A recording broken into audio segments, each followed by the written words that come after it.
Good evening, ladies and gentlemen, and everybody in between, and welcome to Sports Report Fight Night.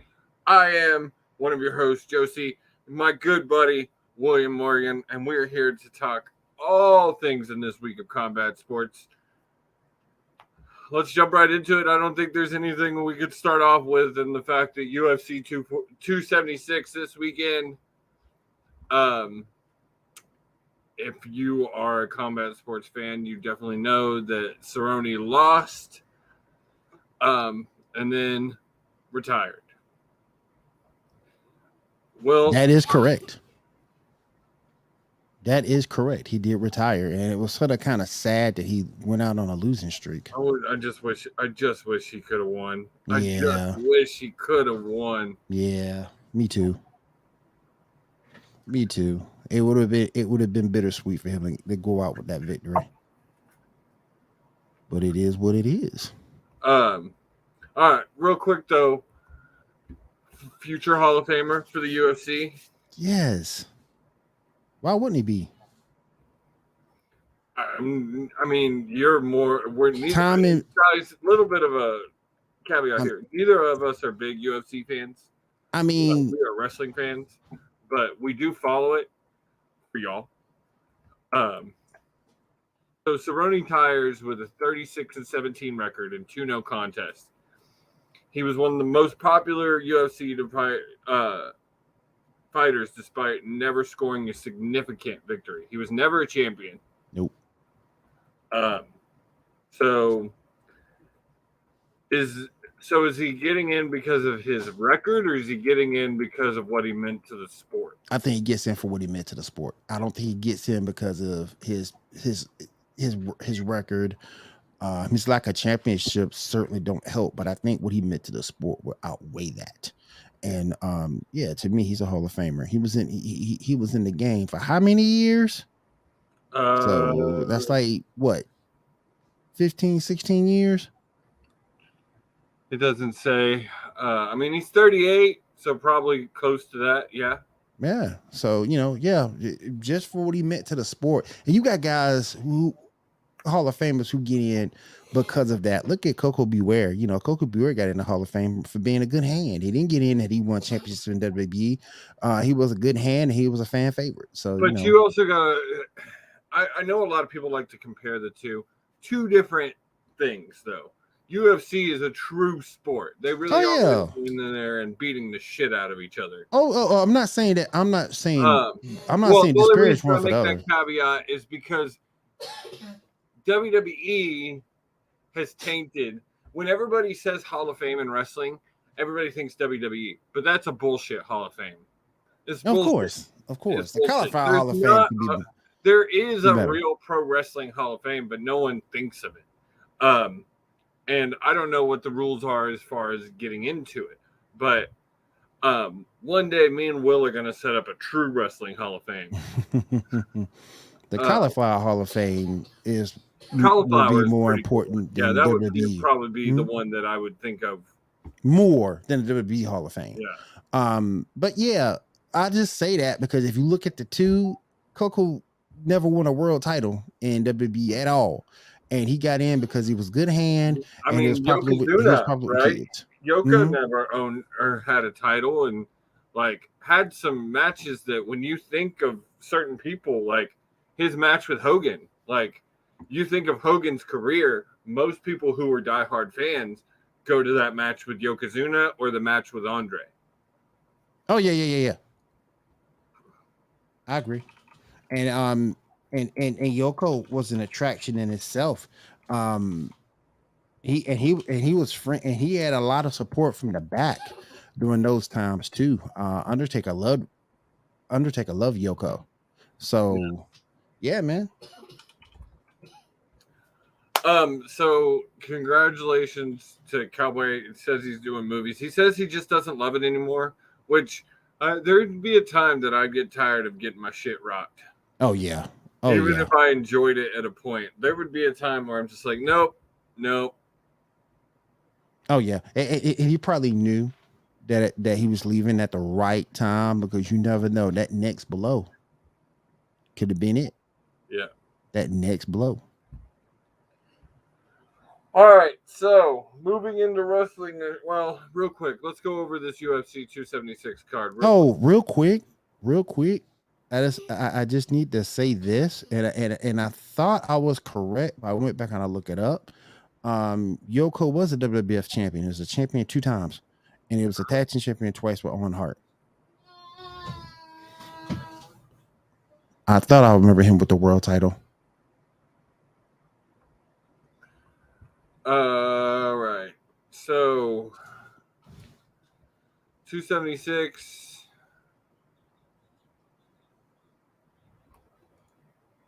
Oh, damn it. There it is. And back in 93, he got up to number 5 of the 500 best singles wrestlers in Pro Wrestling Illustrated. Impressive. So, shout out to Yoko. Shout out to Cowboy. Match was supposed to be for the women's 5-8 match. Misha Tate, Lauren Murphy. It was canceled. You were supposed to say Pedro Munoz versus Sean O'Malley. That was ruled a no contest in round 2 for some reason. A draw. So your first match of the night, real match, was Robbie Lawler versus Brian. Man, these fucking last names. Barberini.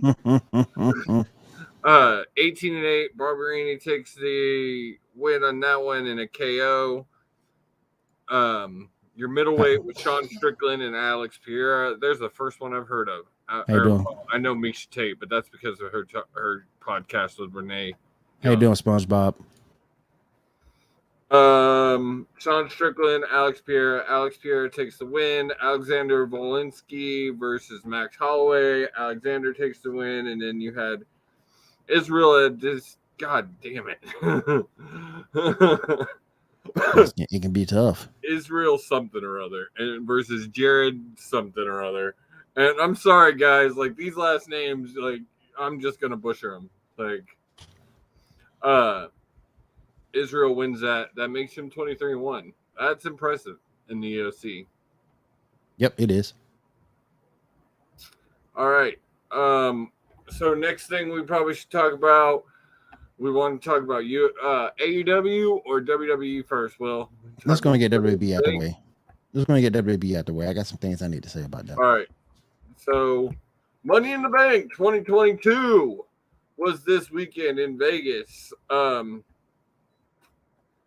Okay, there's some things I wanted to say about this too, but we're gonna go in order. We're gonna talk the highlights, and we'll get to it when we get to it. So, match card.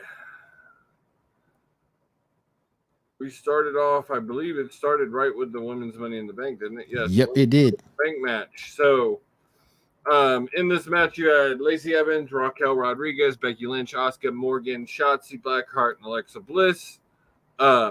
After 2 years of steady climbing up the ranks in the WWE Women's Division, Morgan scored the biggest victory of her career, preventing Lynch from grabbing the coveted briefcase. Instead, Big Time Bex. I hate that name. God, I hate that name.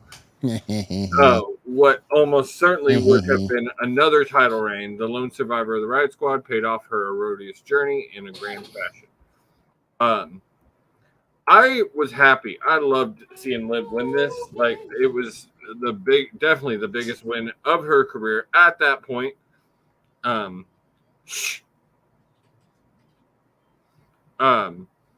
so she deserved this win. Honestly, if I had to pick one to win it, though, I would have rather seen it Alexa, personally. Just me. I'm a fan of her heel character. I'm not talking Alexa. I'm talking heel Alexa. I thought it was really good, bro. That was you. That's definitely you, because it ain't me. Alexa and the Young Bucks are in one box for me, and I don't need any of the three. But I thought Liv deserved it. She worked hard for it. Now here's the question you have to ask. Yeah, she won. And to skip ahead a little bit, she did cash in on Ronda. But the thing you have to ask, is she going to hold on to it for a long reign, or is she going to be a transitional champion? And I think she's going to be transitional. Unfortunately, I just don't see her as she's not a long reign champion yet. No. I would love to see it. Don't get me wrong, but I don't yet. Yeah, I don't see her holding on to it long either. And something we're going to talk about a little bit more in depth when we get to the men's Money in the Bank here in a minute. But like, my thing about it is like, I was glad to see them push a young talent. I was glad that it wasn't someone who's already won it. Right. I did like the way they had the cash in that night. That was what was always cool about the Money in the Bank, that they don't do a lot anymore.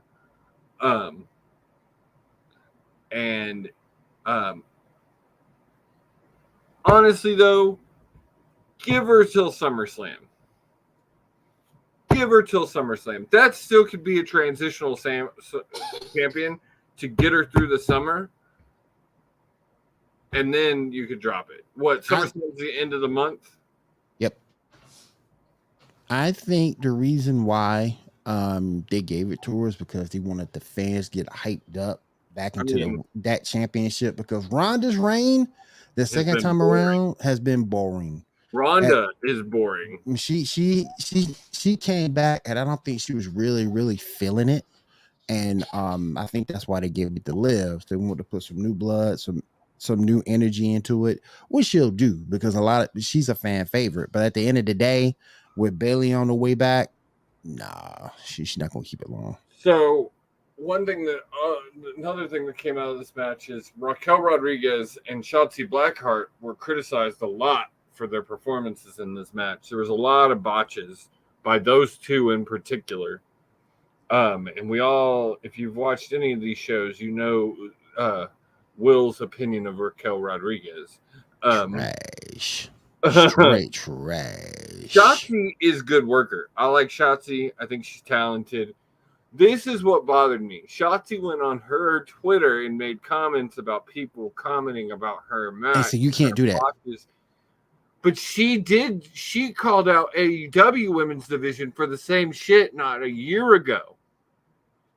But so you can't do either thing. Them about their botches, but then gets butthurt when people call out her botches. But so you can't do either thing. You're not a member of AEW. That's not your business. You have your opinion, but a lot of times you need to keep your opinion to yourself. You know what? You know what my grandma always said? Opinions are like assholes. We all have one; they all stink. Exactly. And B, you know, you can't respond to people when it comes for you. You particularly on Twitter, trolls up the ass. You got trolls. You're gonna have trolls. You can't do that. You can't do that. You need to read it and leave it be, or don't even read it. Don't even read it. All right. So the next match, this one's gonna jump to because of the participants. Bobby Lashley versus Theory. This one did not make sense to me when it happened. Again, spoiler alert.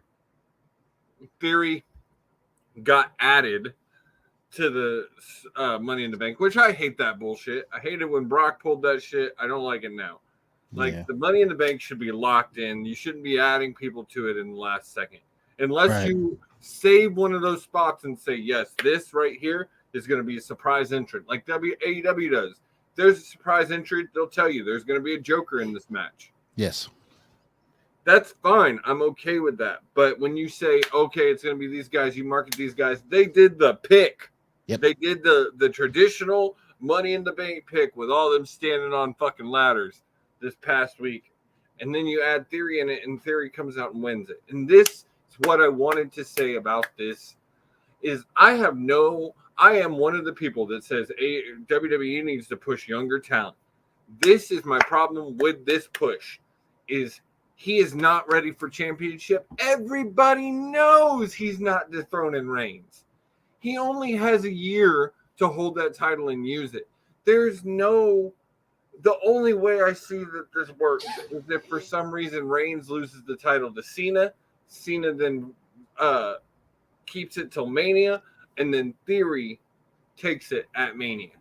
I don't get what the fuss about Theory is. I don't get the fuss I about don't it. see it either. To me, he's a low budget Tyler Breeze with less career charisma. He's boring. I don't find him like he's good looking. That's about it. Like he's a good looking guy, but I don't understand it, and I just like I've seen a lot of people complaining that people complain about WWE not pushing young guys, and then when they do push young guys, they bitch about it. But the problem is they mold these young guys for years, and then they don't push those guys. Vince then gets a shiny new toy that he loves and pushes the hell out of him when nobody cares about him because he has done nothing to build that guy up. Right. If you were serious about him being where you wanted him to be, if he would have won against Lashley, that would have really helped him because you beating a former world champion. And if you want Money in the Bank after that, okay. I sort of see it. I really don't, but he did beat a former world champion. That will help elevate him. Because when you think about it, Lashley don't need the U.S. title. He doesn't need it. This is what his third time with it. He doesn't need it. If Theory would have beat him and then win Money in the Bank, okay, cool. But he didn't. He lost. Then you take someone who loses to go win Money in the Bank. Come on, man. You got to do better. You got to do better than that. Got to do better. Not a fan of Theory at all. I like Braun Baker before I like Theory. Here's the reasoning they have on Bleacher Report behind it, and they said there were no high spots in this one, just hard-hitting action that proved Theory can hang with top stars, but still needs to prove himself by beating one of them in a high-profile situation.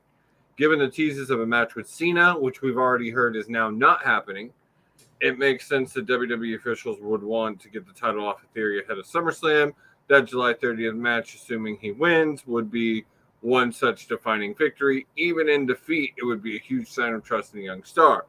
Lashley, as the United States champion, elevates the title, and then in the absence of a WWE champion, has the potential to entrench him in the number one babyface position while simultaneously giving talent something to fight over. See, he should be in the number one position as the champion, not the United States champion. That's my problem with this. Is Bobby? I'm sorry.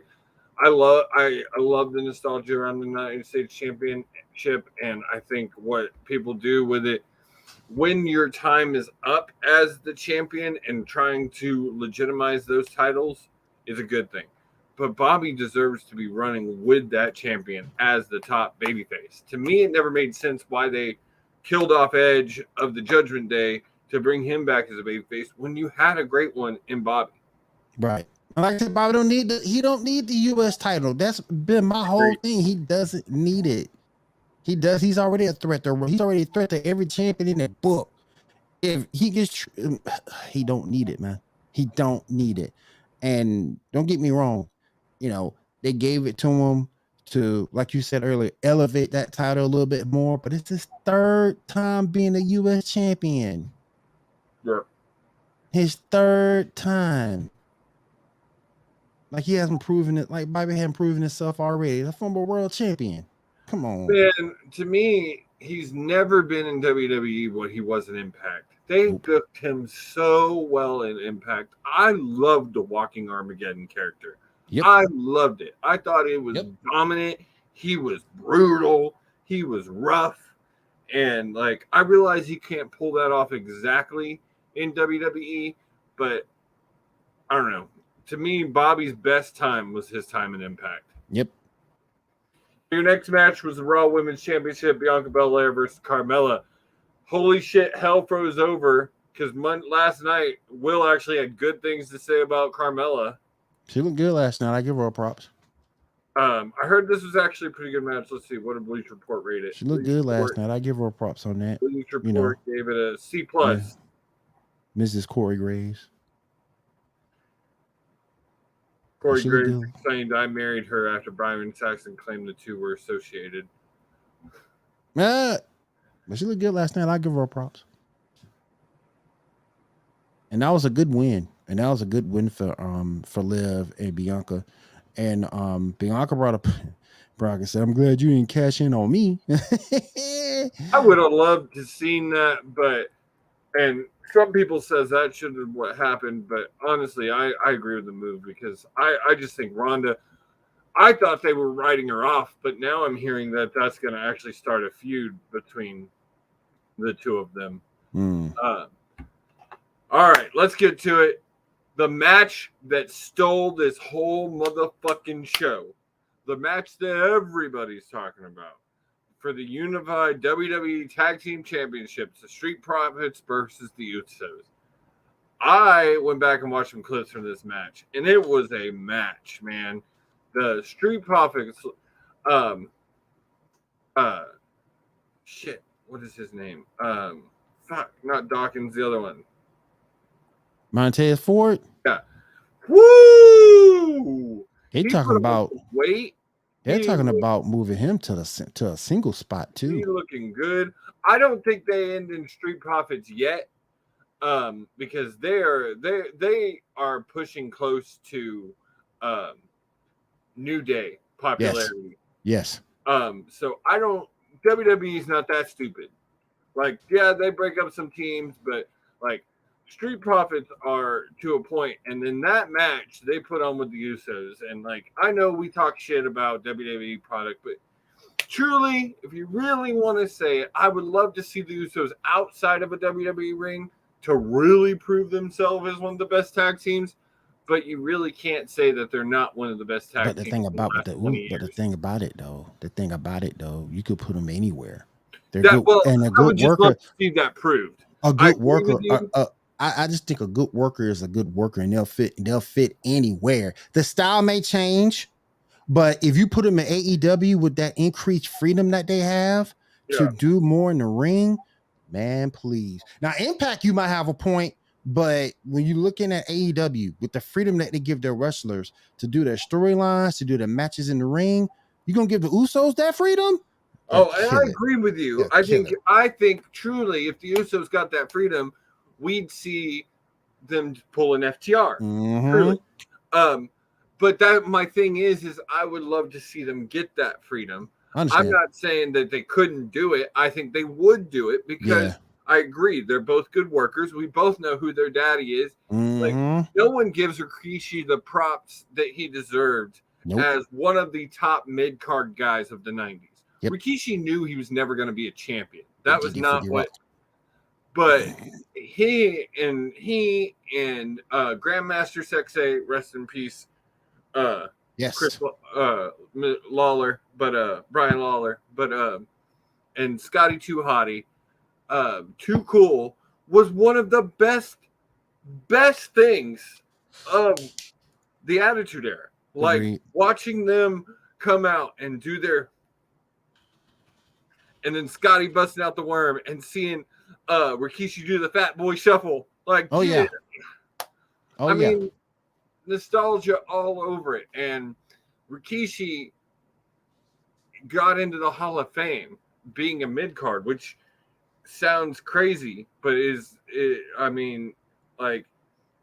not a lot. You usually only get one or two mid-cards in a Hall of Fame a year, even in WWE. Yeah. And if you really want to talk about it, Rikishi only had one chance in his entire career of even vying for the WWE Championship. One time. He never even got close ever again. A Royal Rumble might have been the closest he got to it after that. Never had a storyline going for the championship. Still a tremendous worker. I will not, like, in my head, Rikishi is top 10. Oh yeah. Like, I know people would argue with that, and it's not even, he was a good worker, but and this goes to that family, the Anoa'i family, charisma. They just did it. All ooze such charisma. Rocky Johnson, his dad, The Rock. I mean, even Roman has always had charisma. He didn't always use it well, but he's always had amazing charisma. The Usos have charisma. Fucking Umaga. Umaga. Love Umaga back in the day. I loved him back in the day. My name is Alberto Alejandro Estrada. With this that Samoan spike. Oh, that Samoan spike was so deadly. Yeah, it was. I loved him back in the day. And they built him up as a monster too. Oh and my they played God, that off so good. He was such so destroyed, just destructive. And then you got Usos on their brother, and I'm hearing they're wanting to bring him up into the bloodline. Personally, I hope not. I think he needs a new Umaga style run. I think he needs bring Estrada back in. Estrada. I've seen him on some MLW recently, and he's still Alejandro. Hey, I still think they need to make Tamina part of the bloodline. I'm just saying. If that thing with Sasha over, bring in make it be part of the bloodline. Put the championship on her. If you really want to play it up, Montez Ford looked great in this match. He's bulked up. Yep. And he's super talented and definitely deserves a singles run. But the problem with the singles run in WWE is that the other part of the tag team is probably going to get the boot. Just saying. Example, the Rockers with Shawn Michaels and Marty Jannetty. Shawn got put. The way I heard it, I was watching this match clips on TikTok. I watched the match clips on TikTok, and it said if it feels like Angelo Dawson's about to take a trip through a barbershop window. If know, you know. Oh, yeah. And the thing that makes it so funny about the Rockers, it was always Marty Jannetty that was known as the better worker. He was a better worker. He was. Shawn just got. But Shawn, again, oozed that charisma. Yep. Truly, look at some of the most charismatic guys in the business. Shawn, Rock, Triple H, Y2J. We're all not amazing workers in the beginning. Now, did they grow into some of the best workers? Yes. But in the beginning of their career, Shawn was sloppy. Yeah. Shawn was a hothead. Yeah. Same goes with Triple H. Sloppy. Thought he was better than everybody. Jericho was pretty talented. I'll take that back. Jericho's always been a pretty good worker. But yeah, that's my thought there. All right, so we got the SmackDown Women's Championship match. Ronda Rousey.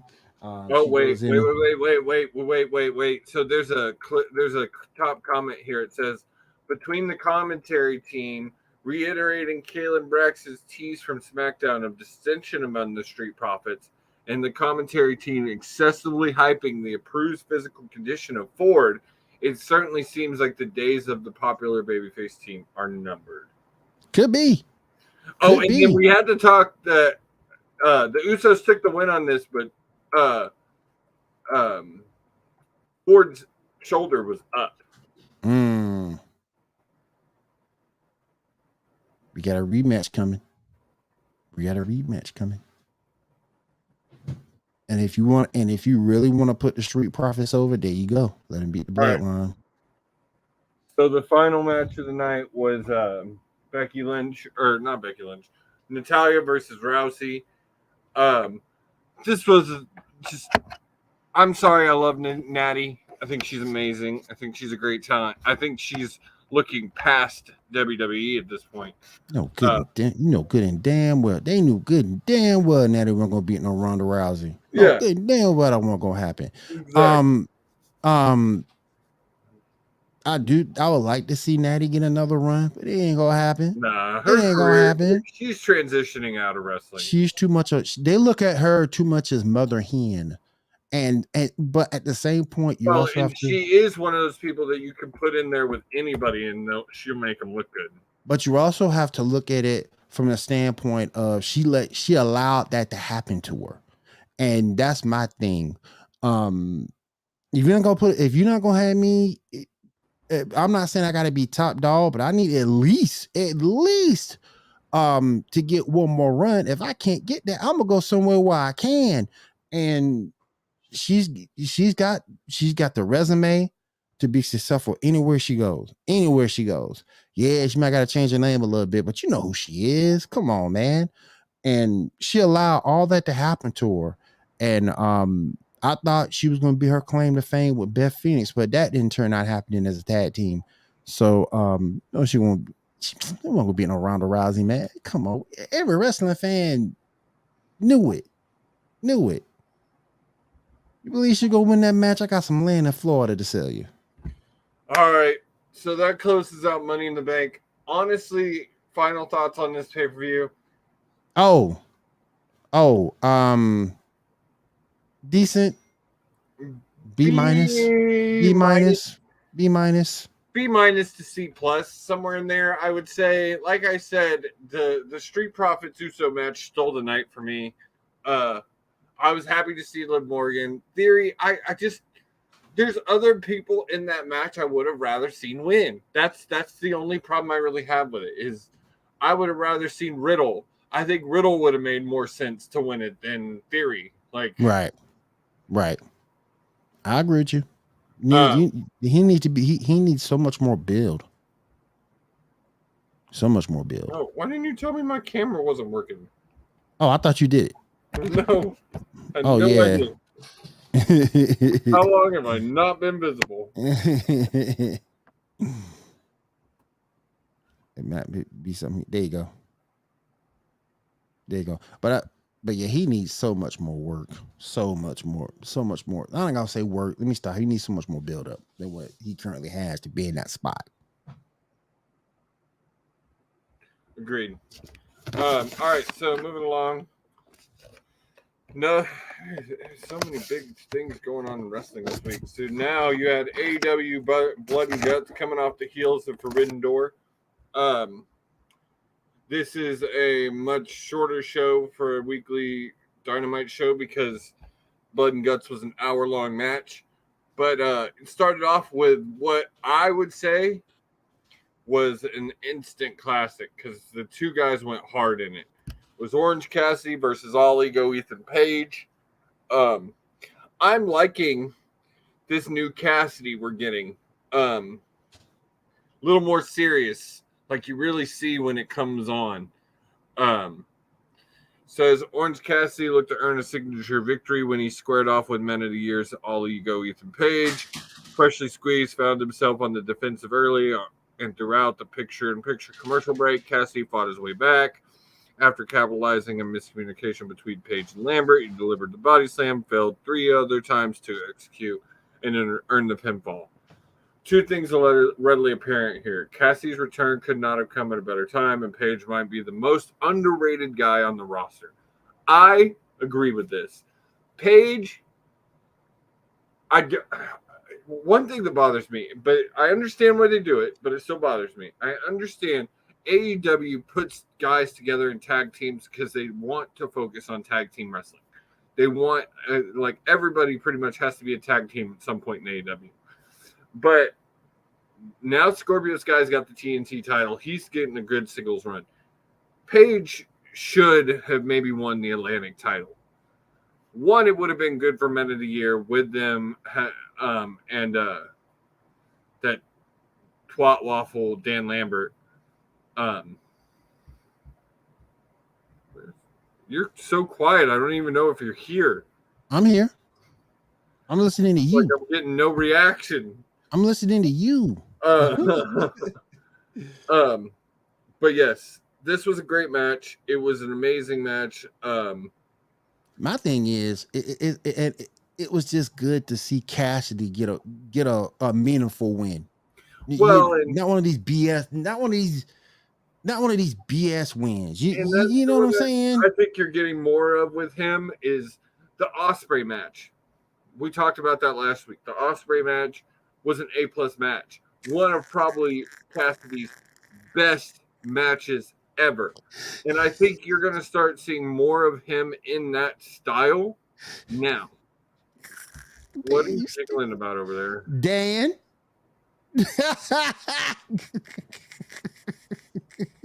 Dan, don't tease me, sir.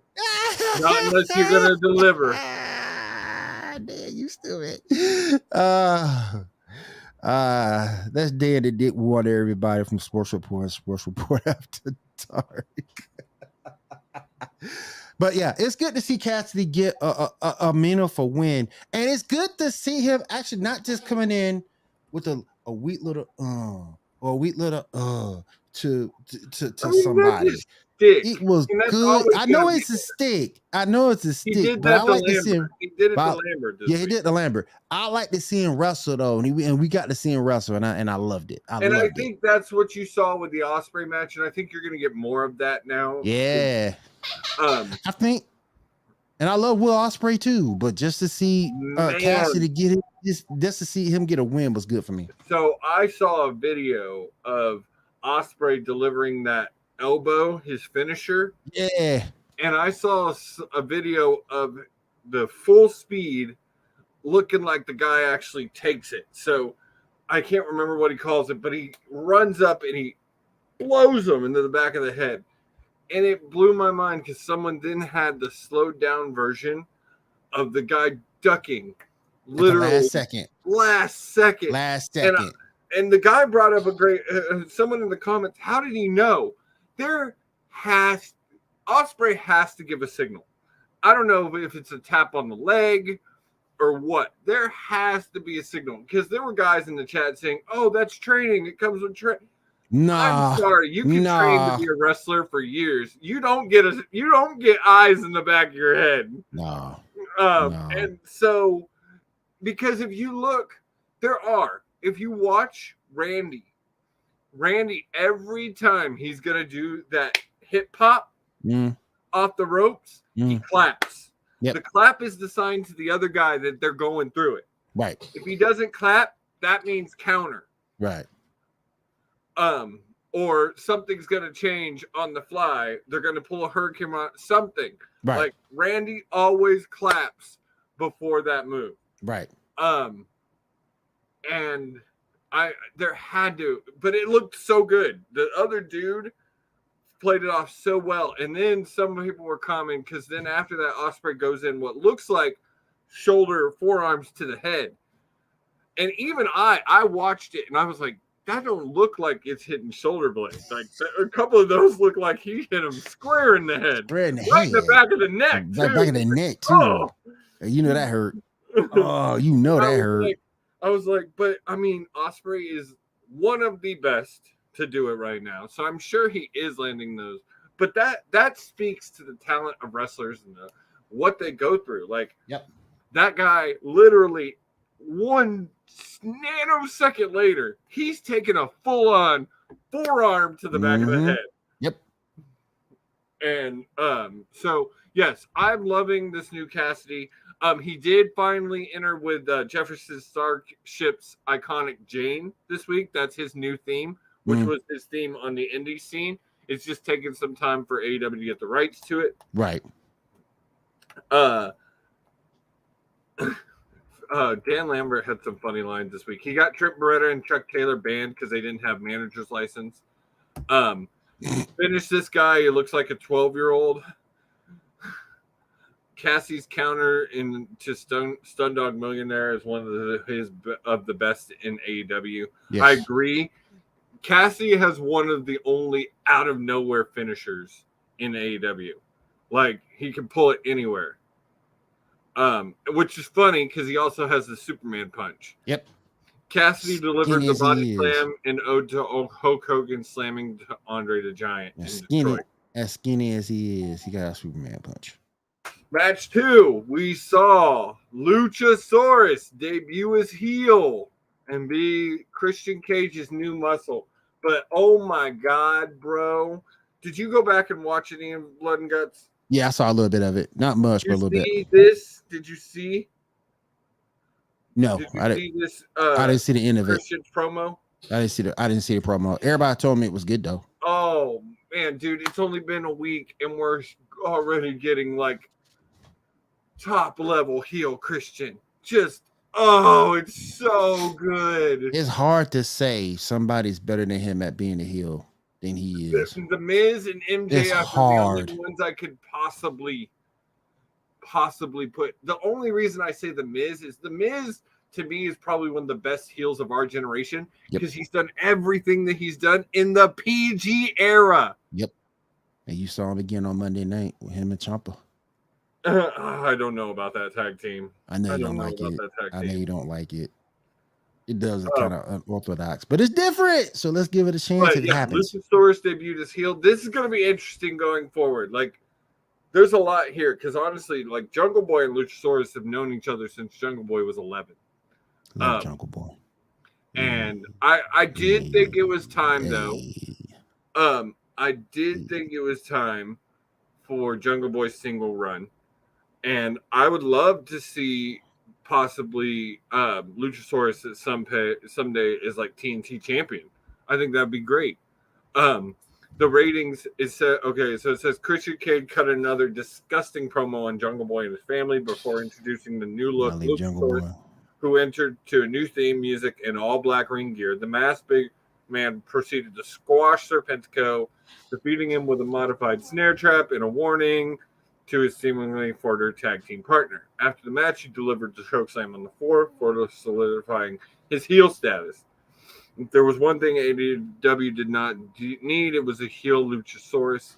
Sure, Cage has nothing short of extraordinary since turning into a villain and will do everything in his power to ensure the heavyweight gets over with the fans.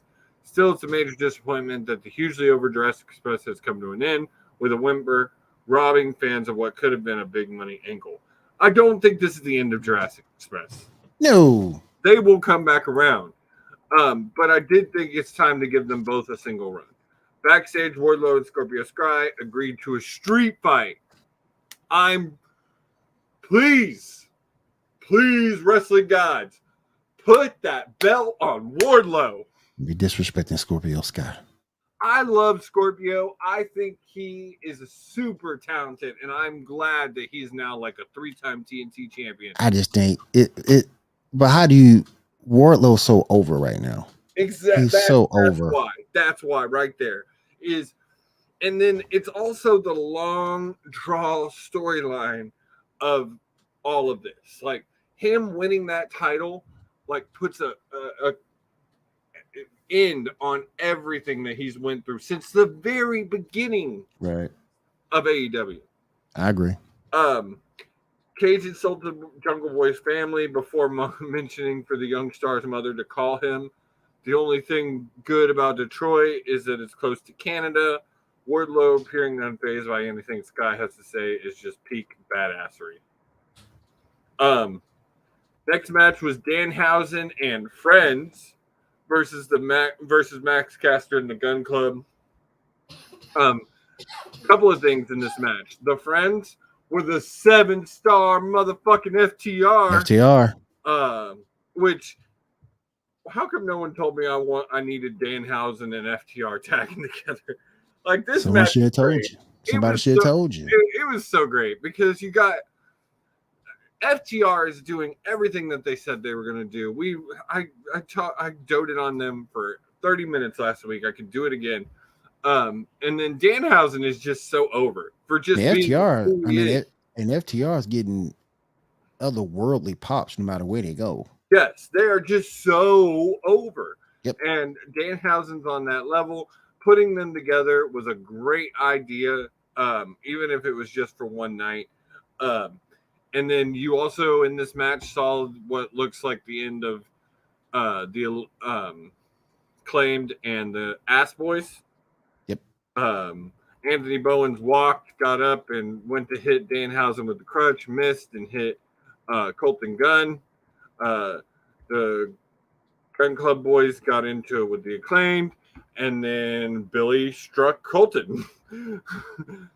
And finger me, daddy ass. But FTR, man, they're on top of the world right now. On top of the world. But I tell you, the Acclaimed are really growing on me. Really growing on me. Caster's raps get better every week. He rapped about Flint, Michigan, that drew him his first heat of the night. The pop for Will, did you read my things? It says the pop for FTR at this point is otherworldly. It has been. The only thing they need to do now is win those AEW tag titles. It's coming. I think they put one more title on them first. I don't know which one, but one to me, they have not done anything with NWA. Nothing. To me, it would be cool to see them go to NWA. Like to me, FTR is what NWA stands for, like old school wrestling. Right. Throwback wrestling. Throwback wrestling. Would obliterated Austin with a barrage of German suplexes that generated a loud FTR chant. Austin botched an ugly attempt at a hit net breaker. Bowens rose from his wheelchair and attempted to hit Downhausen. Accidentally blast Austin, cost the heels the win. All right, the match I really want to talk about because it is about a person that has been on this show before. Jade Cargill, Layla Gray responds to her open challenge for the TBS Championship. As much as I would have loved to see Layla win this match, we all knew it wasn't going to happen. Nope. But there was some interesting things at the end of this match that have me wondering. Is Layla about to join the baddies? I think so. Well, she ended up helping Jade and all of them, and there was a weird exchange between Layla and Stokely Hathaway once the baby faces came in and started attacking. And as someone who follows Layla, I messaged her last week before her match and told her good luck. Like I talked to her on a little, not regularly, but a little bit. And I also, two things make me wonder. One, she just recently changed her cover photo to a picture of her from the match last week, and it has an AEW logo in the bottom of it. Two, I asked her about possibly getting her back on the show, her and her boyfriend Luke. No response. Well, she looked at it immediately. I know, you know what that means. You know what that means. Yep. Contract, bro. Contract. Which, if that's the case, congratulations. Like, couldn't have happened to someone I've been watching her for 2-3 years. She's grown so much. I think we said it last week. In the past 6 months, she's been on every major wrestling program that there is. She's been on Raw, SmackDown, NXT, Rampage, Dark, Elevation, and Dynamite. Yep. Like, that's crazy. Yep. And so I hope, let's see.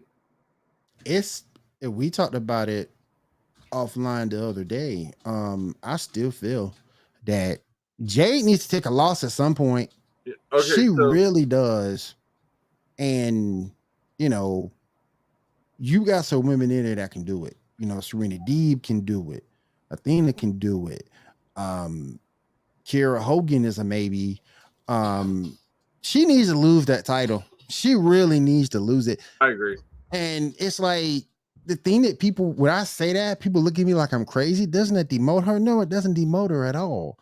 Because if she takes this loss, let's say, well, she's got 32, 33 wins in a row right now. 34.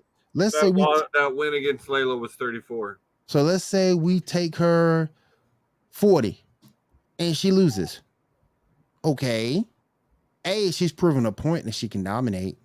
B, you could put her in the women's world championship picture, and bless you. And if she if she starts another streak on that level, then it reestablishes her more. That's the thing at this point at 34-0, taking one loss is not going to diminish you that much. And then if she were to go on another streak after that and say go like 75-1, that'd be crazy. Yep. And like I say, at that point, you got the TBS title off where you can put in the world championship picture. Hopefully, about that point, she can wrestle up to those standards, which she's been improving each and every week that you see her. Hopefully, she can get up to a Serena Deeb level or a Britt Baker level, something of that ilk. Once you put her over there as an unstoppable monster, and she wins that title, or she competes for it and she's strong in competition, she's not doing it. What? It's not hurting her at all.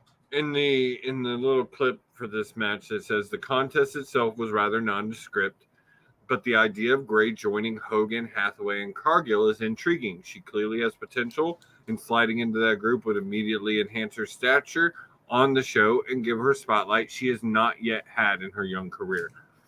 As we all know, Red Velvet is injured, and so they've already announced that they're doing a baddie shirt. Look, I think this is what you can do. This is what you can do if you really want to get those ladies over. Like one of those ladies, Leela Gray in particular. After Jade loses the TBS championship, let Layla or Kiara go in, win that TBS championship, take Jade over to the world championship level, let Jade win over there, and there you go. Well, and personally to me, I would love to see Gray and now my mind, and Hogan tag. Gray and Hogan would be great tag team. Yeah, and they're both young. Yes. And it's like they'll be a tremendous team. They're both beautiful women, and you can definitely put them as a team. All right. So the main event of the evening: blood and guts, blood and guts, blood and guts. That was my Regal impression. It wasn't very good.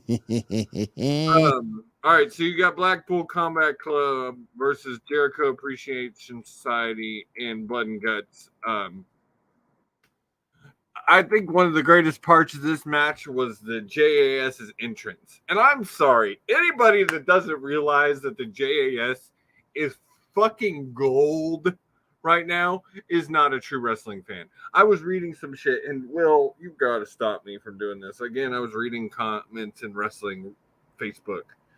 And I was reading some shit, and someone had said that, or Tony recently said that we're getting some of the best Jericho ever in a podcast. And I tend to agree. I think the Jericho we've got in the last few years is some of the best shit he's done.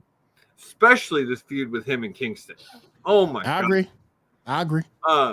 And there were people in there saying he's boring and this JS is cringy and corny. And yes, it's supposed to be. It's supposed to be. Because I'm sorry, if you go back and look what he's imitating, look when he's imitating his early 2000s career, if you go back and watch it, we didn't realize it then, but it is so fucking cringy. It's so cringy. And so it was I love the entrance. They all walked out looking like the Backstreet Boys in the Millennial video, but it was a great entrance and a good match. I mean, it was a blood and guts match. It's what you expect from that type of match. But you think that's the end of the JAS? No. I think they're building now. I think you're about to see. I don't know where they're going with the JS. It looks like you're about to get House of Black versus Blackpool Combat Club with in Rampage this week. Brody Lee won the Royal Rampage Battle Royale to face John Moxley tomorrow night for the AEW interim title. And I think this is going to lead into Blackpool Combat Club versus House of Black, which super excited for because you got two brawling teams, Brody King, Aleister Black, Buddy Murphy. Those guys can go. And then you got some throwing fists in Moxley. And, man, I'm going to have to really get used to Claudio Castagnoli. Cesaro was just so much easier. Oh, yeah. In this match, see, they mentioned him here. He was not in the match. They said Santana and Ortiz. Santana was not in this match. Santana is injured, and it is looking like Santana might be done with AEW. I'm hearing rumor that him and Ortiz are not getting along. back in April, he posted 276 days, referring to his contract ending. He just posted back at the end of June soon. His contract's set to expire in September, and it looks like he might be out on injury until then. Until that point. Oh, I got you. It looks like they're both just wanting to focus on singles careers to me. Right. Sammy took an epic bump up the top of the cage. I'm telling you, heel Sammy, babyface Sammy, it don't matter. He is gold. He is fucking gold, and he's so young. He's gonna be a world champion. He's gonna be a world champion. And people want to give him and Ty Conti so much shit, but they're leaning into the heat. Like, people booing you anyway because you're being with someone you love. And I realize the ways that it came about weren't the greatest, and he should have never proposed to that girl live on TV. Oh yeah. But he's young, dumb, and probably we've all had those issues. Always had those issues.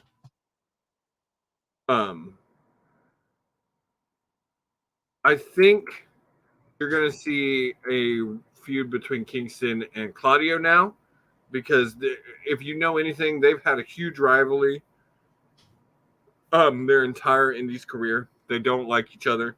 And Claudio actually got the pin as it looked like Jericho was about to chat to Kingston.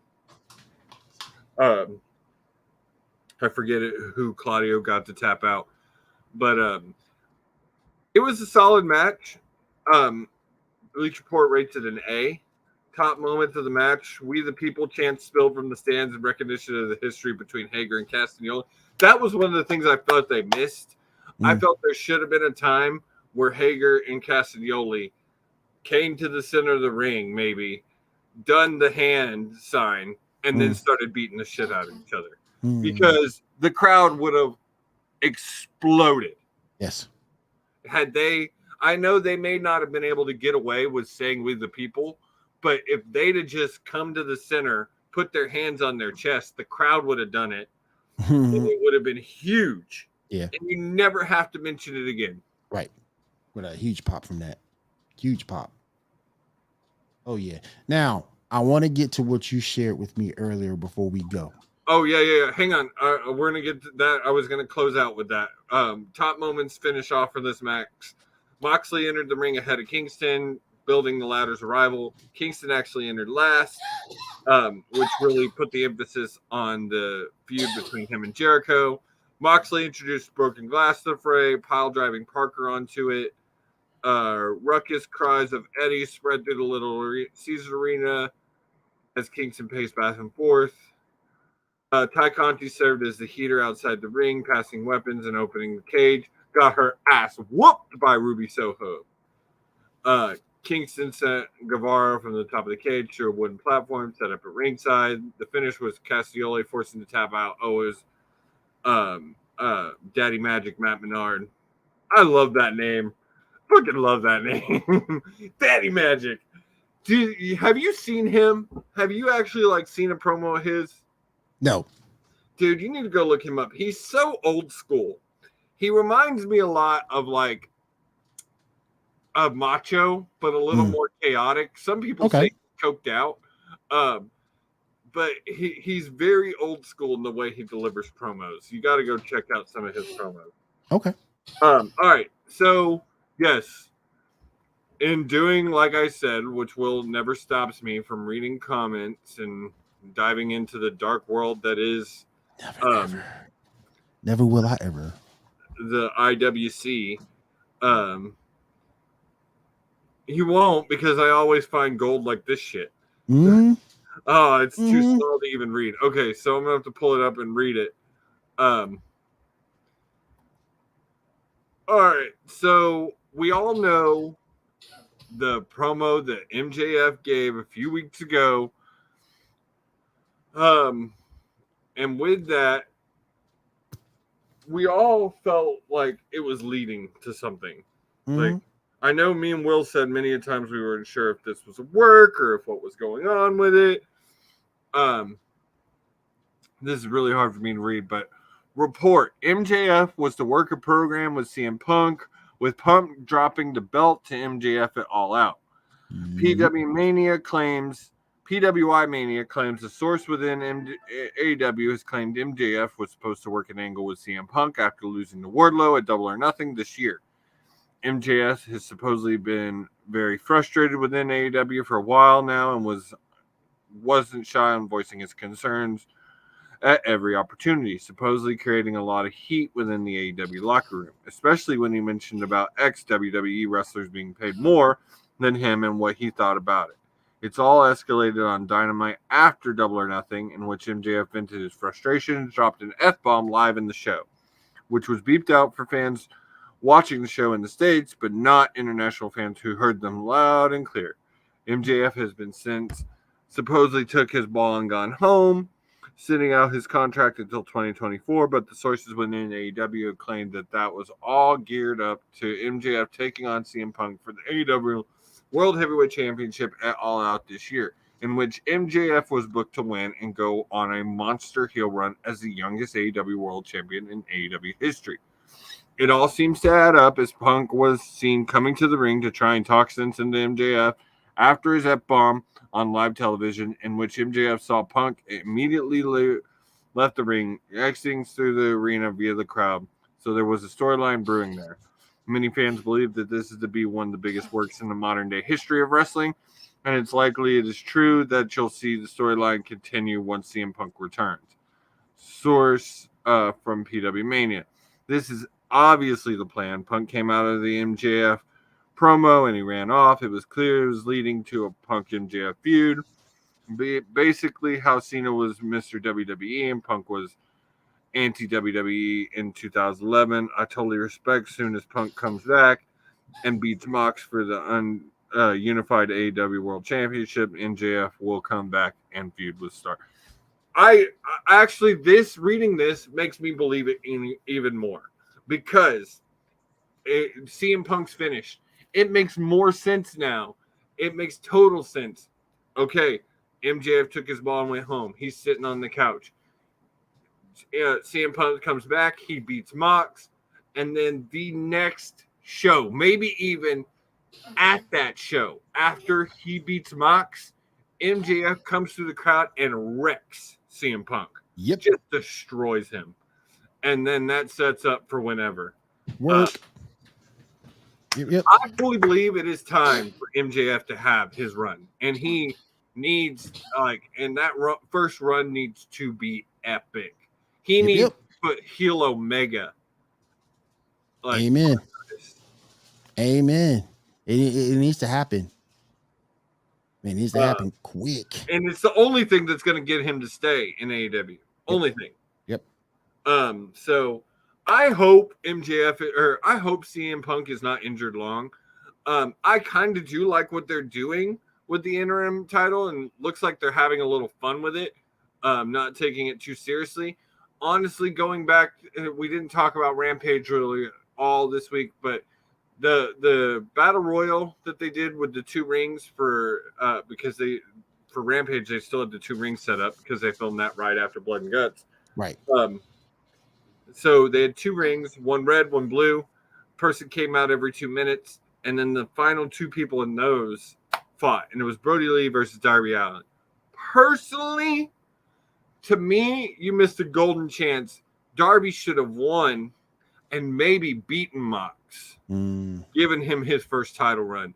Because you could honestly probably get away with this first title run being a transitional, but it still sets him up to have one. Right. Yeah, is Darby ready for a good long run? Probably not quite yet. Honestly, I think him and Stinger are probably getting close to dissolving. Wrapping it up. It's been enough. Stinger and him have been great together. Don't get me wrong. They have been a great tag team. He has really elevated Darby. And Darby brought Sting back from where we thought Sting would never do anything but a cinematic match again. And so, but I think it's about time for that to end. But on that same note, you also got to think about this feud that MJF and Punk have already had. They've already had a dog collar match. Yeah. Like, so the rubber match number 3, I could definitely see it. That makes me mad because there's a chance I might be at All Out this year if it's in Chicago, and if I miss the CM Punk MJF match, that would make me mad. For the world title, MJF's first world title, being there to see him win his first world title. Yeah. As much as I can't stand the man, it's because he's so good at what he does. Right. So and he's doing his job. Oh, he's doing his job. I mean, better than any heel in the business. Oh, most def. All right. I think that about does it. Real quick, you know, I always like to talk about what's going on this week. So, what's the card for Dynamite this week? Oh, my stomach just decided it didn't like me anymore. You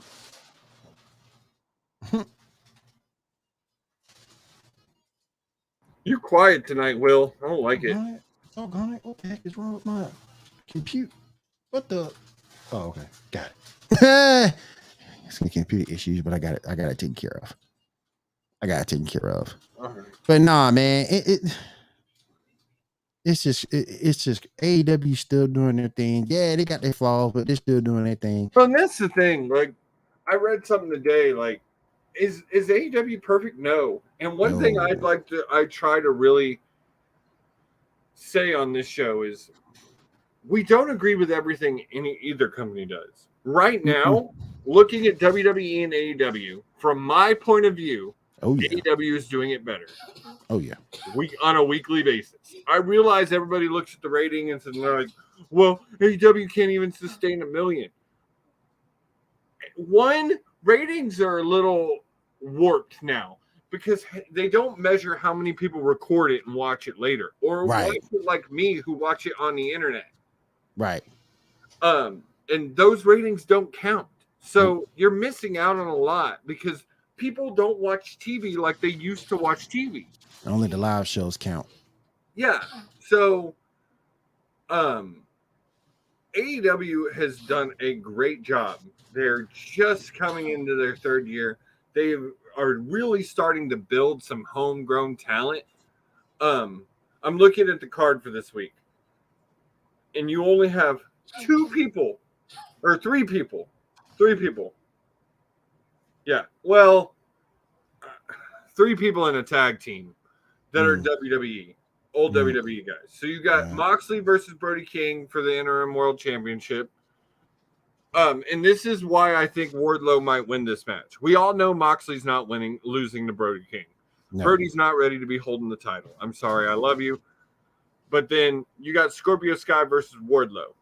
Wardlow, out of those 2 matches, I would much expect Wardlow to win. It's time. It is time to put a belt on him. He is at the height of his popularity. I agree. It is time. Plus, this is a street match. It's a street fight. So I agree. It's like all American Talk Team just get in and just like make it where he's impossible to win. I just don't say a way that Wardlow loses this match. Yeah. Man, you got Thunderstorm. They did it. Thunderstorm. Tony Storm and Thunder Rosa together versus that worked for me. 2 favorite female tag teams in AEW, Nyla Rose and Marina Shafir.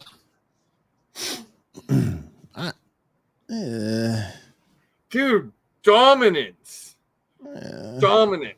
Like, you know how I feel about Nyla. You know I love Nyla. I'm not the biggest fan of Marina because she's not the greatest talker, but a fighter. She can fight now. Fighter. She can fight. Yeah, Nyla has gotten really good on the mic. So if Nyla handles the mic and Marina talks, or Marina just uses her fist, the 2 of them together would be great. Christian Cage and Luchasaurus appear live. That always excites me because Christian's going to drop another bomb-ass promo. You know that. That's his thing. The Butcher and the Blade versus Swerve in their glory. I don't know with this tag team. Like, it looked like they were about to split them up, and now they're looking like they're back together. I don't know where they're going with this one. Not a bad AEW Dynamite coming up tomorrow night. Need to split them up. Anything coming up on SmackDown? That's just me. I just think you need to split that team up. I like this tag team. I do, but and I get they do this because they don't have room for all the solo talent, and that's why they did something like the Atlantic title. But personally, to me, the next title AEW drops needs to be one of two. Either they need to drop a women's tag title, or they need to drop a trios tag title. Sick man. One of the two. And the only thing I say women's tag title is because they've got some really good women's tag teams that I think should deserve to have titles. And honestly, I think fans put too much emphasis on too many belts. New Japan has like 10 belts. At 20. It seems like 20. And like, yes, I mean, even like people tell you it's not about the belts in Japan, it's about the people that you beat in Japan. I think that's how it always should be. The belt should just be to make the story better, to make it legitimate. Like, I don't see a problem with a company that has 8-10 belts.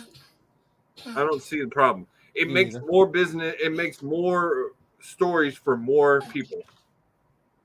That's all it does. Keeps everybody relevant. Yes, exactly. Keeps everybody relevant. All right. So, I didn't ask you. So you didn't watch it, but my rating for Blood and Guts, I'd give it a B-, B+, B+. It was a good pay-per-view. As much as I enjoyed Blood and Guts, it's hard for me to watch a whole hour-long match, like one continuous match. Particularly all those people in it. Yeah, like I don't really get into it until once everybody's in, and like the match. And with Blood and Guts, because it's like War Games, the match doesn't actually start until everybody's in the cage. So nothing is going to happen other than people just get beat the shit out of and bloodied and some crazy spots. That's all that's going to happen until all 12 men get in. 8 men. That's a lot of people. But on that note, they broke 1 million again. Second year in a row, the Blood and Guts broke 1 million.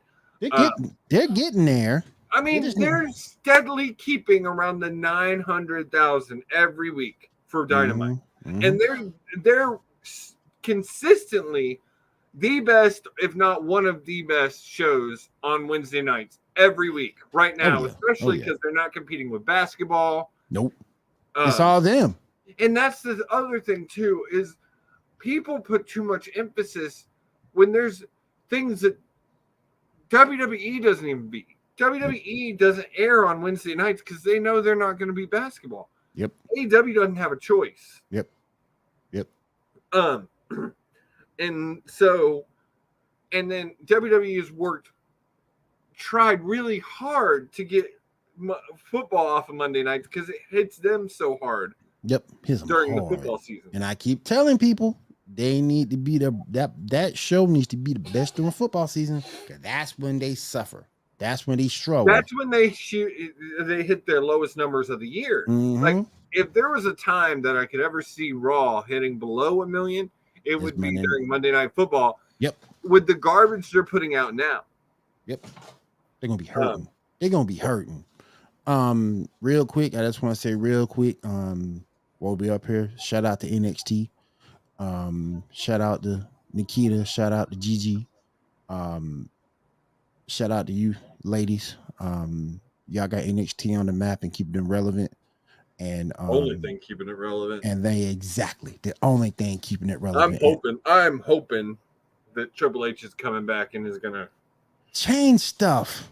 Not change it, just turn it back. Makes it better. Yeah. We don't need that. Yeah. Just go back to black and gold. Just go back to the black and gold brand. Yeah. Well, oh my goodness. But Gigi, this tie-dye hippie bullshit. It ain't working. It ain't working. Oh man, what did they done to my boy Eli Drake? I don't know what they done. Oh, but hey, Gigi, Nikita, We need that match. We need that match. We need that match for scientific purposes only. We need that match. No. Okay, if we're calling that match, it is Gigi, Nikita, Alexa Bliss, and Bayley. You'll take Bliss back in NXT. Well, I guess you would. I'm just talking about the battle of the ass. Oh, okay. I got you. That's all I'm talking about. Think of the booty that would be in that ring. Gigi, Nikita Lyon, Bayley, and Alexa Bliss. Oh yeah, and let them go at it. Let them go at it. Booty that is in that ring, my friend. The veg versus the rookies. There you go. All right. I think that does it for tonight, guys. Thank y'all for joining us on another week of the Sports Report. We will be back next week to talk all things combat sports. Make sure you're checking out All Things Sports Report. Monday night, you got Will, Gene, Dan the Dick Warner, Seven, sometimes myself, all talking all things sports. Then you got After Dark with Dan and Seven talking the human side of sports. Then you got us on Tuesday nights. And then you got the winter meetings on Sunday talking all things baseball. Very soon, actually, I got a little preview.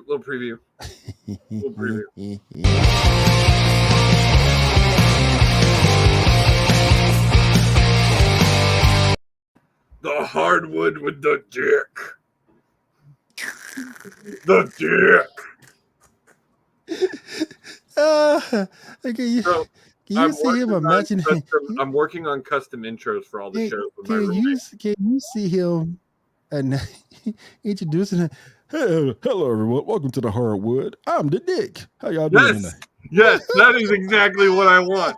Because I'm telling you, I'm working with my roommate to try and do custom intros for all the shows. Because I'm tired of fucking with YouTube. I'm tired of fucking with all the copyright bullshit. So I'm going to make my own music so they can't say shit. And I'm telling you, for his, I want to say, welcome to the Hardwood with the Dick. As long as you don't use Canva, you'll be okay. Yeah. No. That's the thing. I can use Canva all day long. I'm just going to make my own music. I'm just going to make my own music. I love Canva. Canva. You can do the graphics through Canva. It's just using their sounds. Yeah. Well, and that shouldn't be and it's not Canva.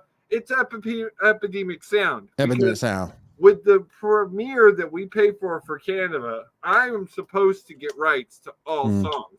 And actually, I think that group that keeps flagging our song got the music from the same way and just keeps trying to flag it just to keep beating us down because we won a couple of appeals today.